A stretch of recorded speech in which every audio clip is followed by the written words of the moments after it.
Tak kuci, Helgot, nám je tak 30, my bychom to s těma ženskýma zatočili, co? Blbost. Tak vyšel na vandr, šel bych do světa, ne? No, kam by šel? No, pípíreo, no. No, nebo Dardanely, no. A ty člověk už je takový dřevák, ani nepřeleze plot, no. To je buď penze, anebo 30. Tohle to nemá fazon, to je nejhorší věk, tohleto. No, koukáš, jaký to máš, to. No, teda pěkný to tě No, ty máš oko. No, ale to nevadí, taky to oko něco vidělo, ne? To druhý. No to taky v obě oči něco viděli, člověče, každý viděl svý, ne?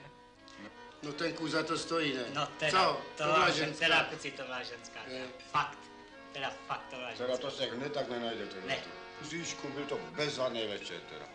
Doopravdy bezvadný večer. Teda nemám slav, fakt. Nemám slav. To je tím, že jsme spolu, kuci. Co jsme dneska prodělali za ten večer? Jsme prožili, vy. No stejně bylo to bezvadný, to bylo, to se musí nechat. Doopravdy bezvadný, bez chyby, bezvadný. Nemám slav. No.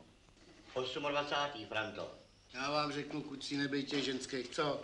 My bychom spolu užívali večery, vy. Vy, Frantíku. Teda, kucíšku, nemám slav. Ale Frantiku, proč, když to byl bezvadný večer.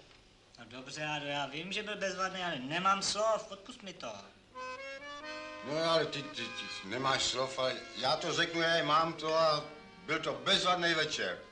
Ale hele, když nemá slov, no tak nemá slov, no tak to se nedá nic dělat. Ale proč, ale bylo to bezvadný večer. Ahoj.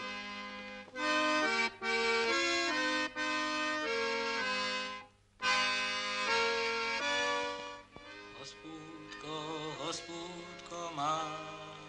Slyšíš, Jadíku? Slyšíš?